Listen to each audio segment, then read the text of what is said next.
व्याकरण पढ़ेंगे। सबसे पहले हम लोग भाषा के विषय में जानेंगे। भाषा का अर्थ है भाषा संस्कृत की। भाष धातु से उत्पन्न है। इसका अर्थ है बोलना। भाषा ही वह माध्यम है जिससे हम अनेक लोगों से बातें करते हैं, उनकी बातों को सुनते हैं और अपने मन के भाव या विचारों को दूसरों तक पहुंचाते हैं। जैसे कि भाषा बोलना, पढ़ना, लिखना, इन तीनों कामों में भाषा की ज़रूरत पड़ती है।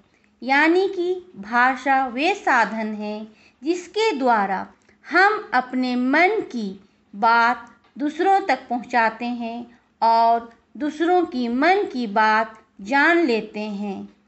भाषा किसे कहते हैं? वह साधन है जिसके द्वारा हम अपने विचारों को दूसरों के समक्ष प्रकट करते हैं। भाषा कहलाती है। भाषा के प्रकार, भाषा के 2 प्रकार हैं, मौखिक भाषा और लिखित भाषा। मौखिक भाषा जो है मुख से बोलकर अपने विचारों तथा भावों को व्यक्त करने वाली भाषा मौखिक भाषा कहलाती है। जैसे टेलीविज़न पर समाचार, कवि सम्मेलन, हम लोगों का आपस में बात करना, ये सब जो है मौखिक भाषा है। दूसरा है लिखित भाषा। लिखकर विचारों तथा भावों को व्यक्त करने वाली भाषा लिखित भाषा कहलाती है।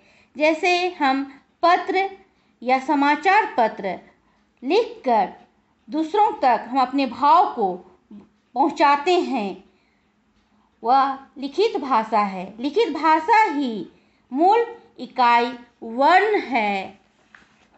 भाषा के प्रकार, भाषा के अंग। भाषा के मूल ध्वनियों से शब्दों का निर्माण होता है, शब्दों से वाक्यों का, और उसके बाद वाक्यों से भाषा का निर्माण होता है। भाषा के 3 अंग हैं, वर्ण, शब्द, वाक्य।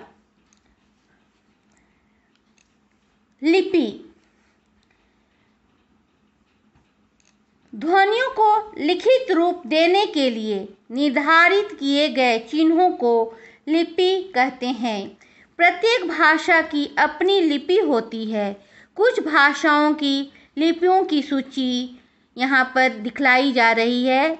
जैसे संस्कृत भाषा है, उसकी लिपि देवनागरी, मराठी देवनागरी, नेपाली देवनागरी, गुजराती देवनागरी, बंगला, जर्मन रोमन, फ्रेंच रोमन, अरबी, उर्दू, फारसी, पंजाबी गुरुमुखी।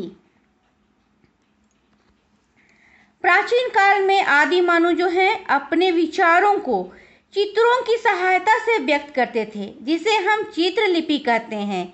लेकिन जब यह लिपि विचारों का सही ढंग से प्रस्तुत करने में सक्षम नहीं रही, तो मानव ने भाषा की ओर केंद्रित किया और अपने द्वारा बोली जाने वाली ध्वनियों को विशेष चिन्हों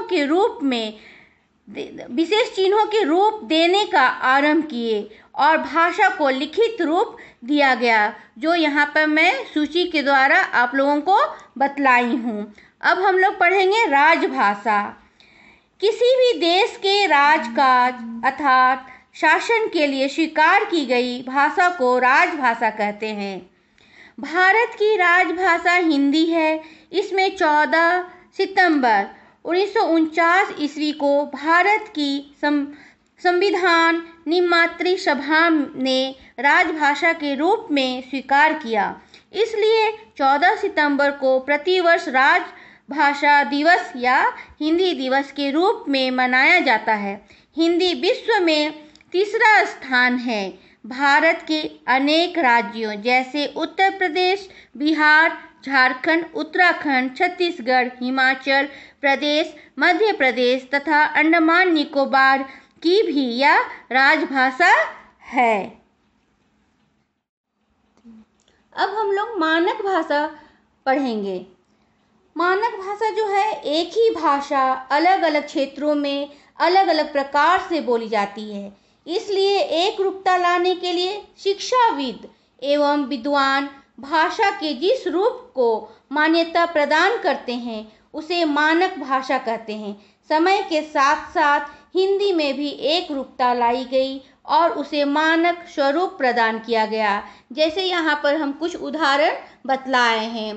पूर्व रूप पहले का है जो देखो यहाँ पर लिखा हुआ है आए, और मानक रूप में आए, गई गई, आओ आओ, अंचल अंचल, अंडा अंडा, लंबा लंबा। यहाँ पर आप लोग को भाषा में कुछ परिवर्तन देख रहे हैं। अब हम लोग उपभाषा को पढ़ेंगे। उपभाषा जब किसी बोली में साहित्य रचना होने लगती है तो वह उपभाषा बन जाती है और वह उपभाषा कहलाने लगती है। इसे इस प्रकार समझा जा सकता है, जैसे प्रारंभ में ब्रज क्षेत्र की ब्रज बोली और अवध अर्थात लखनऊ के आसपास की अवधी बोली में जब साहित्य रचना होने लगी तो ये दोनों बोलियां उपभाषा बन गई। जैसे सूरदास जो हैं ब्रज भाषा और तुलसीदास जो हैं अवधी के सुविख्यात कवि हैं। मातृभाषा, मातृभाषा जो है वह भाषा है जिसे बच्चा अपनी माता एवं अपने परिजनों से सीखता है, वह मातृभाषा कहलाती है। जैसे गढ़वाली परिवार का बच्चा गढ़वाली भाषा बोलता है और उसकी मातृभाषा भी गढ़वाली ही होता है। संपर्क भाषा, संपर्क भाषा जो है वह भाषा जिसके द्वारा एक क्षेत्र के लोग दूसरे क्षेत्र के लोगों से संपर्क तथा बातचीत करते हैं, वह संपर्क भाषा कहलाती है। जैसे अंग्रेजी भाषा पूरे विश्व के संपर्क में है। अब भारत में हिंदी भाषा भी संपर्क भाषा के रूप में प्रस्तुत हो रही है। राष्ट्रभाषा वह भाषा है जिसके प्रयोग एक राष्ट्र के सभी लोग सर्वाधिक और सरकारी कार्यों में करते हैं, वह राष्ट्रभाषा कहलाती है। हिंदी को भारत की राष्ट्रभाषा माना जाता है, परंतु संविधान में उसे राष्ट्रभाषा का दर्जा नहीं मिला। अब हम लोग साहित्य की ओर आएंगे। साहित्य जो है प्रारंभ में मानव ने जब बोलना और लिखना सीख लिया था तब वह अपने विचारों को लिखकर सुरक्षित करने लगा, जिससे आने वाली पीढ़ियां भी उसके विचारों को जान सके। संचित ज्ञान का यही कोश साहित्य कहलाता है। साहित्य के दो भेद होते हैं, एक गद्य साहित्य, दूसरा पद साहित्य। गद्य साहित्य में साहित्य के रूप में लय, छंद, लुक इत्यादि की कोई आवश्यकता नहीं होती है। इसमें साधारण और सरल भाषा में ज्ञान का संचित खजाना रहता है। और दूसरा है पद साहित्य। पद साहित्य में इस रूप में लय, छंद, तुक आदि की आवश्यकता होती है। इसके बिना पद साहित्य की कल्पना नहीं हो सकती। और इसकी यह भी एक विशेषता है जो ये सुनने में भी अच्छा लगता है और इसको याद करना भी सरल होता है। अब हम लोग व्याकरण पढ़ेंगे।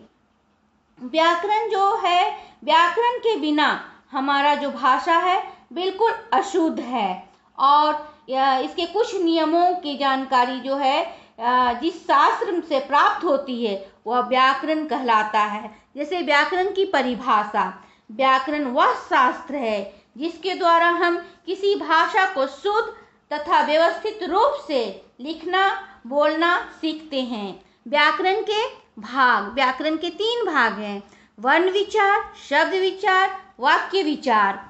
वर्ण विचार को हम लोग इस प्रकार देखेंगे। वर्ण विचार के अंतर्गत वर्णों का आकार, उच्चारण और उनके मेल से शब्द निर्माण का अध्ययन किया जाता है। दूसरा है शब्द विचार। शब्द विचार के अंतर्गत शब्दों की उत्पत्ति, विकास, निर्माण, आगमन, अर्थ आदि का अध्ययन किया जाता है। वाक्य विचार, वाक्य विचार के अंतर्गत वाक्य के भेद, वाक्य का गठन, पदों के पारस्परिक संबंध आदि का अध्ययन किया जाता है। बच्चों, जो हम लोग ये वाला जो 3 है, वर्ण विचार, शब्द विचार, वाक्य विचार, हम लोग आगे अगली कक्षा में इसका डिटेल से जानकारी प्राप्त करेंगे।